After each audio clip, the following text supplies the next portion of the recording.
Your daughter is not invited to my birthday, my mom said during family dinner. My 12-year-old just sat there, frozen, while everyone acted like it was normal. So I didn't go either. Instead, I sent her this gift. She opened it and went pale. Dad whispered, "What did you do?" The thing about family dinners is that they are never just dinners. They are auditions. They are negotiations. They are a group project where one person does all the work, 3 people take credit, and someone inevitably spills something that stains forever. We were at my parents' place, 3 days before Mom's big birthday. The big one. The one that comes with dramatic phrases like milestone and celebration of life, and I cannot believe you are doing this to me on my birthday, even though it is not her birthday yet. The dining table looked like it had been staged by a magazine called People Who Have Never Met Children. Candles, cloth napkins, a centerpiece that was definitely not meant to survive a family gathering. Mom sat at the head like a queen who had been told her kingdom was cozy. Dad hovered with the energy of a man trying to keep the peace by blending into the wallpaper. Across from us sat my sister, Katie, like she belonged there more than the furniture did. Her husband, Nick, was beside her, smiling politely the way you smile when you are trapped in a conversation about wallpaper. Their kids were sprawled around the table in a way that suggested they had never heard the word posture, and honestly, good for them. Elliot, the oldest, was 13 and already had that teenage ability to look both bored and insulted at the same time. Ruby, 9, had bright eyes and a habit of listening to everything. Nico, 5, was doing the kind of quiet chaos that adults always underestimate until the moment they realize something is missing, and it is important. My husband Ben sat beside me, calm as always. Ben is the kind of man who thinks there is a peaceful way through most situations. He believes in deep breaths and gentle communication. I believe in evidence. Mom was talking about the party. Of course she was. "The venue is perfect," she said, leaning back like the venue had been chosen by a committee of experts, and not by her looking at pictures online until she found one that matched her imagination.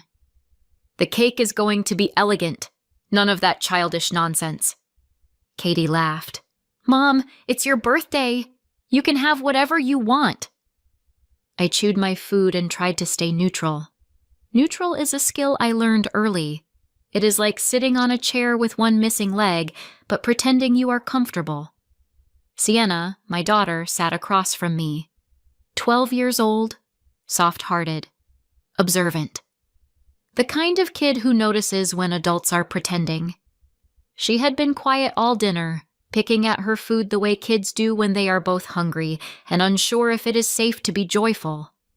Then Mom mentioned decorations and dress code, and Sienna finally perked up. She leaned forward just a little and said, "What should I wear?" It was innocent, sweet even, the kind of question that says I want to belong. I want to show up correctly. Tell me what the rules are. I smiled at her. "Something you feel good in," I said. "We'll figure it out." Mom didn't even look at Sienna. She took a sip of water like she was preparing for something small and pleasant. Then she said, in the same tone you used to mention that you switched laundry detergent, "Oh, your daughter is not invited to my birthday." The words sat on the table with us. Sienna's face changed so quickly it was like watching a light go out. Frozen. That is the right word. Not crying, not angry, just stopped. Everyone else kept moving like nothing had happened. Forks scraped plates. Katie glanced at her kids like she was mentally assigning them roles for the birthday photos. Dad cleared his throat and did not say anything that mattered. Ben's hand tightened slightly on his fork. I blinked once, very slowly, as if maybe I had misheard. As if perhaps Mom had said your daughter is not invited to my birthday dinner, but of course we were at the dinner, so that would be nonsense. "What do you mean?" I asked. My voice sounded too calm, which is always a sign I am about to become unreasonable. Mom smiled. Not a real smile, the kind that belongs on a greeting card. I just thought it should be adults only, she said. It's my special day. She won't fit in. Sienna stared at her plate. She did not move. She did not speak. Adults only. I glanced at the other side of the table. So, I said carefully, Katie's kids aren't coming either? Mom waved a hand, like I was being silly. Oh no, we had to make an exception for them. Katie's eyebrows lifted in a way that said yes, obviously. Why? I asked. Mom tilted her head. You'll understand. They're different. Different. The word people use when they do not want to say favored out loud. So the rule is adults only, I said. But there are exceptions. Mom nodded, satisfied, like she had explained a complicated math problem. And Sienna is not an exception, I said. Mom sighed. Nora, don't make this a thing. A thing? Right. Sienna stared down at her plate as if staring hard enough could change the conversation. I looked around the table. Dad avoided my eyes. Nick stared at his water like it held the meaning of life. Ben stayed quiet, because Ben does not challenge my parents in front of my parents. He is many things, but he is not careless. Katie said, It's just a party, Nora. Just a party. Sienna was just sitting here silently. She didn't argue. She did the saddest thing kids do, which is accept it. I felt something in me go cold. I set my fork down gently. We're leaving, I said. Mom's head snapped up. Excuse me? I'm not sitting here pretending this is normal, I said. My voice was still calm. Calm is not always kind. If my daughter isn't welcome, neither are we. Mom rolled her eyes like a teenager. You are being dramatic. Dad finally spoke, quiet and useless. Nora. Ben stood with me, silent, loyal. That mattered. Sienna pushed her chair back, moving like she had been given permission to breathe. I didn't wait for anyone's approval. I didn't argue. I didn't deliver a speech. I just gathered my daughter and walked out. Behind us, Mom muttered something that landed like a familiar slap. Drama queen, as always. In the car, the silence had weight. Ben started the engine. His hands stayed steady on the wheel. He didn't look at me like I was wrong. He didn't look at me like I was right. He looked at the road like the road was the only safe thing. Sienna stared out the window. Halfway home, Ben finally spoke, softly, the way you speak when you are trying to keep a bridge from collapsing. Maybe. She really is doing adults only, he said. Maybe it's just a rule. I laughed once, short and humorless. It's not a rule if it only applies to us, I said. There were exceptions for them. Not for our kid. Ben exhaled. He understood.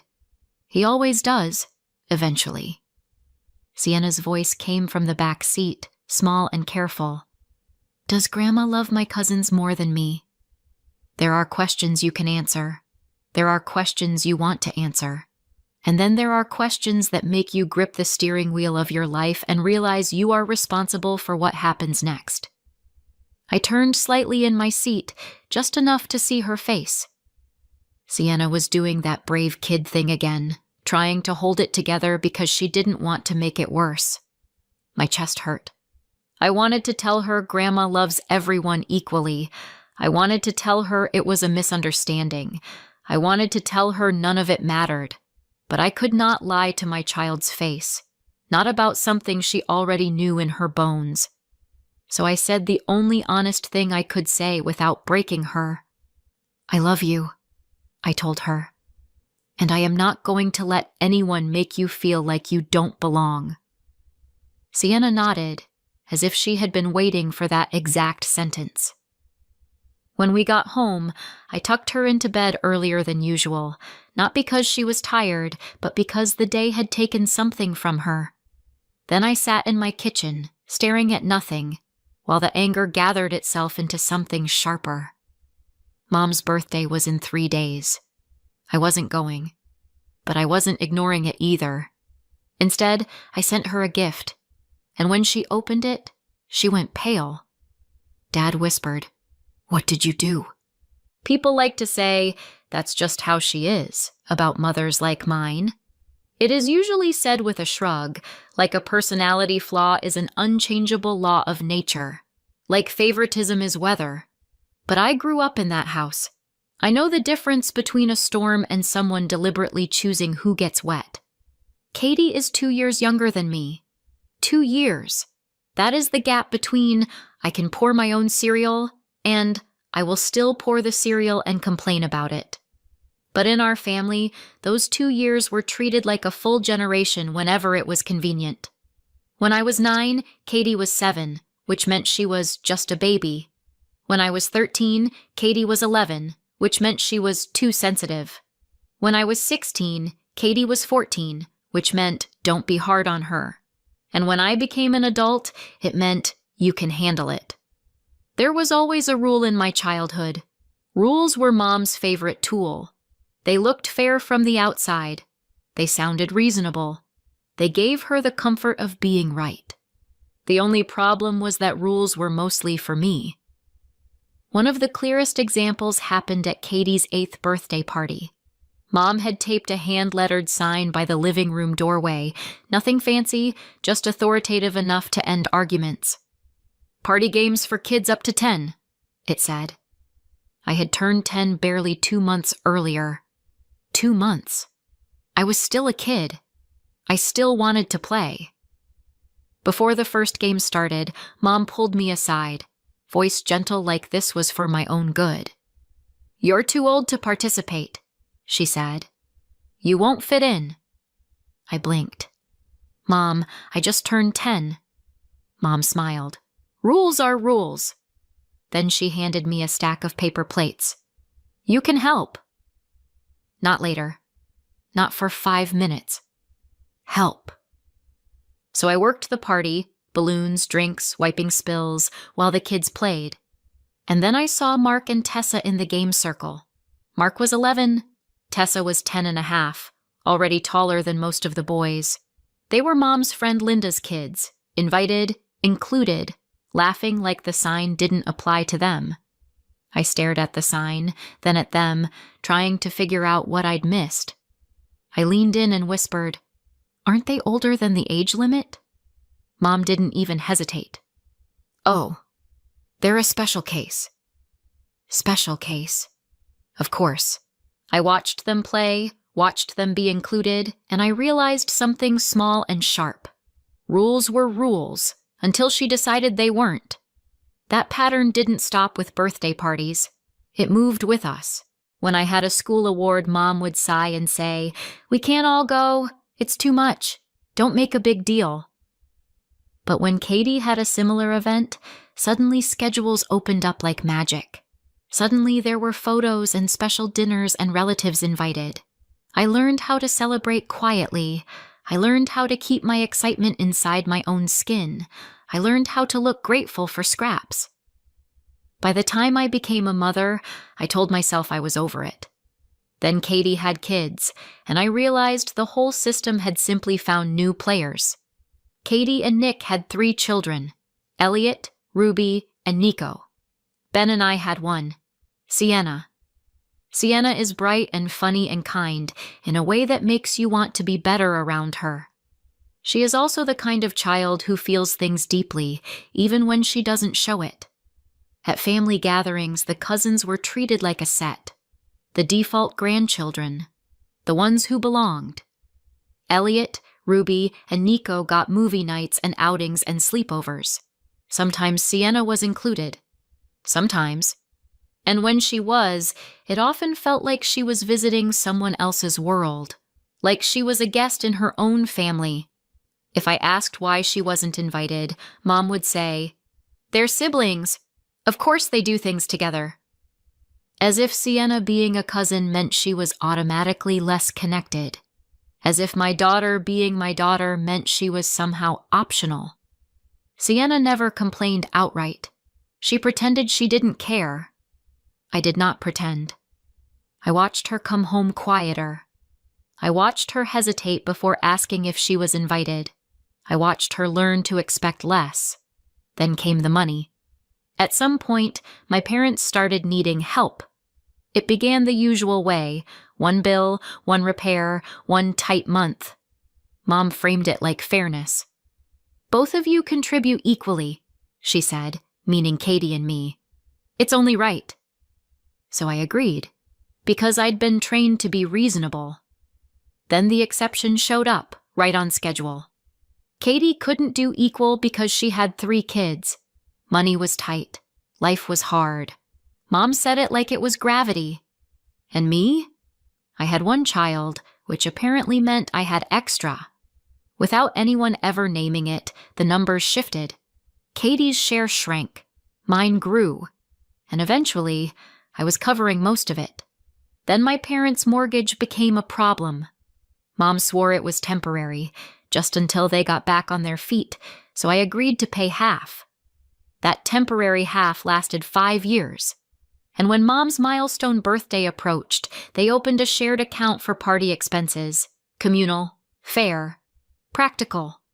Most of the money in it was mine. Katie and Mom planned everything, picked everything, booked everything. And they used the card linked to that account like it was simply there for them, like my role was funding, not family. I kept telling myself it wasn't worth a fight. Then Sienna asked what to wear, and Mom told her she wasn't invited. That's when I stopped making excuses. That's when I decided the pattern ends here. The morning after family dinner, I woke up with a strange sensation. Peace. Not the gentle kind. Not the soft kind. The kind that comes when you finally decide something and the endless mental arguing stops. Ben was making coffee. He glanced at me the way he always does when he knows something is coming. I said it simply. "We're not going." He paused. "Not going where?" "My mom's birthday," I said. "None of us." Ben didn't argue. Not immediately. He set the mug down slowly, like it might crack the counter if he moved too fast. "Are you sure?" he asked. "It's your mom's big birthday." I nodded. "If Sienna isn't welcome, neither are we." Sienna came in rubbing her eyes, hair a mess, still wearing yesterday's sadness in the way she moved. I told her, "We're not going." Her shoulders dropped like she'd been holding her breath for 24 hours. "Oh," she said quietly, then smaller. "Okay." Relief looks different on kids. It doesn't always look like happiness. Sometimes it looks like your body finally unclenching. I watched her and felt my resolve harden. Then I opened my banking app. I did not cry. I did not rant. I did not draft imaginary speeches. I acted. First, the standing order labeled mortgage help, €950 a month. Cancelled. Second, family support, €300 a month. Cancelled. Third, utilities top-up, €120 a month. Cancelled. Click, click, click. It was almost ridiculous how easy it was. 5 years of pressure and obligation undone in 30 seconds and a biometric scan. I stared at the screen for a moment and thought, this is why they liked the arrangement. It required nothing from them except my compliance. Then I dealt with the party account. There was a virtual card connected to it, a convenient little tool, shared in the sense that everyone benefited from it, and I carried the responsibility. Some charges had already gone through. Deposits, initial payments. But the big ones were still coming. The kind that land right before an event when vendors finalize totals and venues take their cut. Mom had assumed that card would keep working. She had assumed, as always, that my role was to fund and endure. I froze the card. blocked, disabled. However the app wanted to phrase it, the result was the same. Any attempt to charge it would fail. Then I opened the shared account balance, 4,800 euros. My contributions, 4,200. I transferred my money back to myself. Not dramatically, not with a note, not with a warning. Just quietly, like taking back something that was mine. If my daughter wasn't welcome, my money wasn't welcome either. Now came the gift. I bought a simple box, wrapped it neatly. Nothing flashy, nothing that screamed, "I am about to ruin your party." Inside, I placed a letter. The letter was the real gift, the kind you remember. I wrote it carefully, not in anger, not with insults, just with the truth, stated plainly, like a boundary you can't pretend you didn't hear. This is what I wrote. Mom, I've spent years making excuses for you. I told myself it wasn't favoritism. I told myself I was imagining it. I told myself it was easier to stay quiet. But you crossed a line you can't uncross when you excluded my daughter from your birthday while inviting your other grandchildren. You said it sweetly, like it was nothing, like she wouldn't understand. She understood. I watched her go still at that dinner table. I watched her try not to cry. I am a mother first. My job is to protect my child, and I will not keep bringing her into rooms where she is treated like she matters less. From today, we will not be attending your birthday. We will not be coming to family events, and we will not be continuing contact. Do not call me. Do not text me.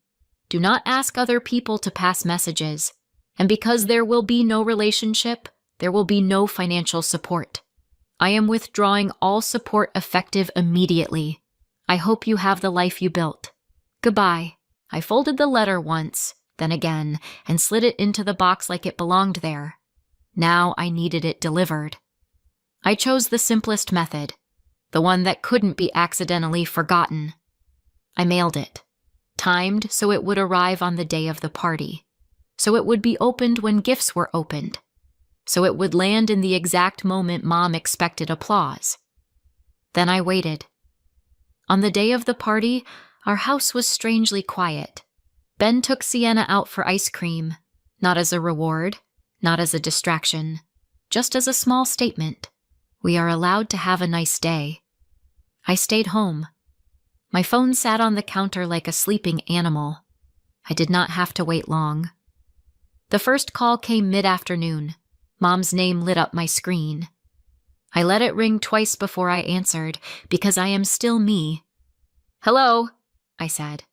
Her voice exploded out of the speaker. "How dare you!" she shouted. "How dare you do this to me on my birthday?"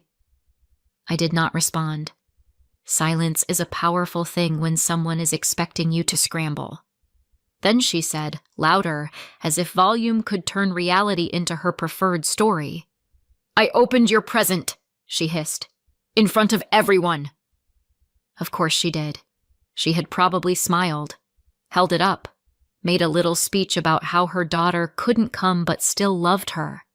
She had probably expected something sentimental, something that made her look cherished. Instead, she got my letter.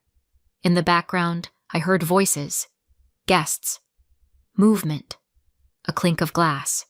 Then, quieter, close to the phone, Dad's voice. "What did you do?" It was not directed at me.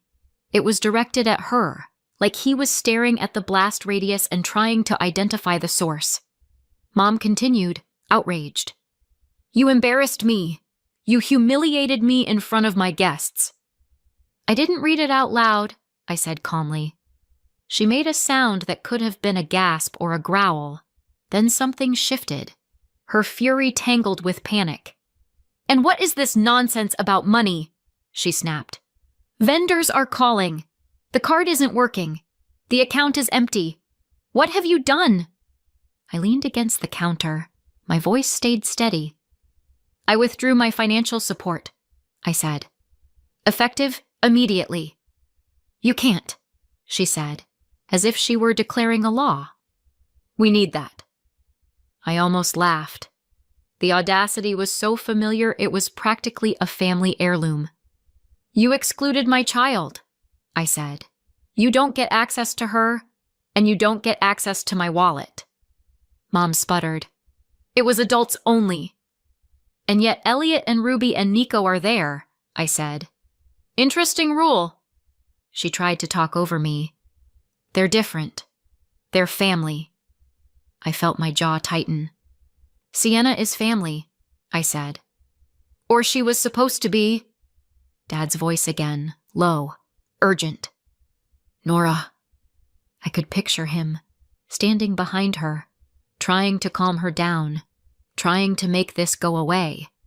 A man who spent his whole life managing her moods and calling it peace. Mom's voice sharpened. "So that's it? You're cutting us off? You're going to abandon your own mother?" "I'm protecting my child," I said. "You're selfish." She spat. I breathed in slowly. "This is my boundary," I said. "Do not call me again." Then I ended the call. Click. The silence afterward was so complete it felt unreal. And yet, for the first time in a long time, the silence did not feel like loneliness. It felt like space. The smear campaign started before my phone had even cooled down. That might sound dramatic, but when you have a family like mine, speed is part of the strategy. They don't let the story settle. They don't let the truth breathe. They fill the air fast with their version. By the next morning, my phone was buzzing like it had a job. Aunt, cousin, family friend I hadn't spoken to in 3 years, someone who once borrowed my casserole dish and never returned it. I answered the first few out of habit. "What did you do?" a distant relative demanded, not as a question but as an accusation. "How could you do that to your mother?" another voice scolded. "You only get one mom," someone said, like that was a coupon I was required to redeem. By the third call, I stopped playing along. "This is private," I said. "I'm not discussing it." Some people huffed and hung up. Some people tried again. "But she's your mother."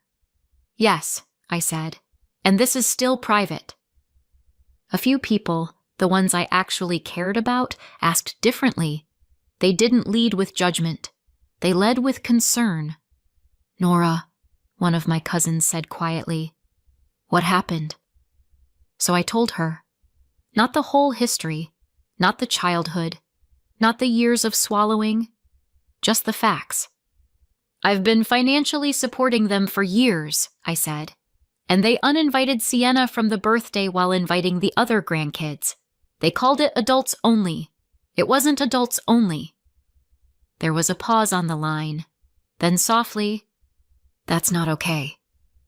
It was strange, hearing someone else say it like a simple truth.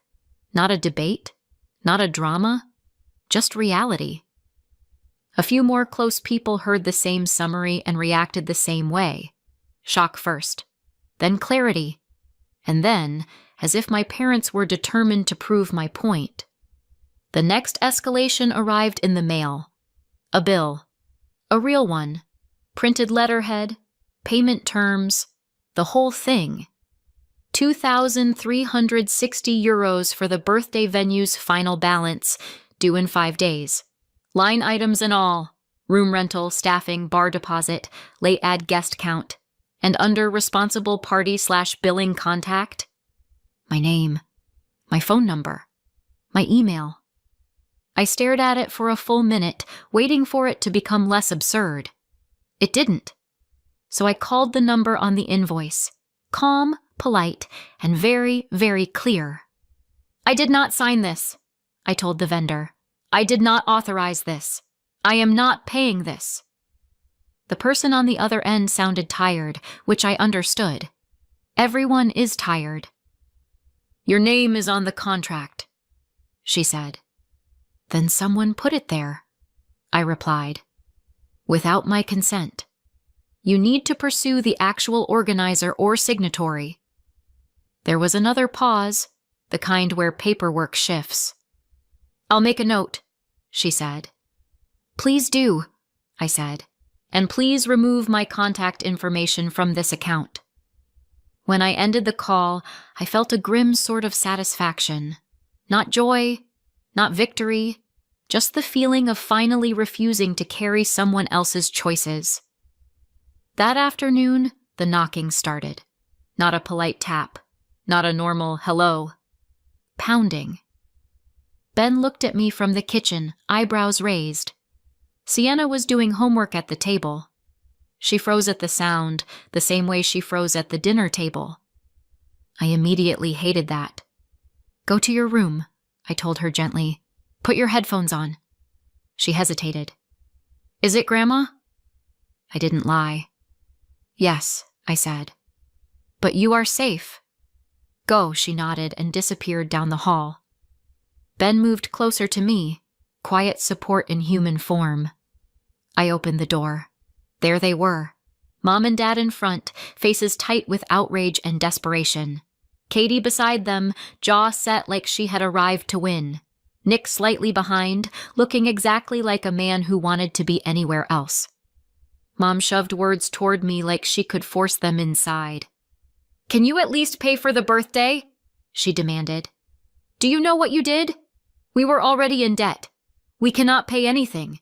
How are we supposed to manage?" I blinked. "You're asking me to pay for a party I wasn't welcome at." Dad tried to soften it. "Nora, just help us get through this." My mother cut him off. "You have money. You always have money." I almost smiled. It was a reflex. Dry humor is sometimes the only thing standing between you and screaming. "Yes," I said. "I have money because I work, because Ben works, because we budget. I was paying your bills." Katie stepped forward. "This is unfair," she said, like she was announcing a verdict. "We have 3 children." I looked at her. Really looked. "And that means what?" I asked. "That I finance your life because you had more kids than I did?" Katie's eyes flashed. "You're acting like we did something wrong." I laughed quietly. "You mean besides excluding my daughter from her grandmother's birthday and pretending it was a rule?" Mom snapped. "It was adults only." "Stop pretending," I said. I leaned against the doorframe. "You don't treat me like a daughter," I continued. "You don't treat Sienna like a granddaughter. And you still want my money." Dad's face pinched. "That's not fair." "It's accurate," I said. Mom's voice rose. "Family helps family." I nodded slowly. "You're right. Family helps family. Family doesn't single out a child and call it a rule. I'm stepping out of the role you assigned me, the one where I pay and smile while my child is treated like she's optional." Nick shifted his weight, eyes focused somewhere above my shoulder like he was watching an invisible clock. Mom pushed forward again. "So you're really doing this? You're really cutting us off?" "Yes," I said. Her eyes narrowed. "Over one party?" I felt something settle in my chest. "It was never one party," I said. "It was one party too many." For a moment there was silence. Not peace, not understanding. Just the pause you get when someone realizes their usual leverage is gone. Dad's shoulders sagged slightly, as if he could finally see the situation clearly and hated it. Katie looked furious, but there was something else there too. Fear, maybe. The fear of being next in line to carry the load. Mom stared at me like I was a stranger. Then she did what she always did when she wasn't winning. She turned away. "This is unbelievable," she spat. "After everything we've done for you." Ben's hand brushed my back, a quiet reminder. You're not alone. I watched them step off the porch one by one. Mom first, dramatic as ever. Dad following like an apology he never quite delivered. Katie stiff and offended. Nick trailing like he had been drafted into a war he did not start. When they reached the driveway, Mom looked back. "You're going to regret this," she said. I didn't respond. I closed the door. My hands trembled for about 10 seconds. Then they stopped. Ben exhaled. "You okay?"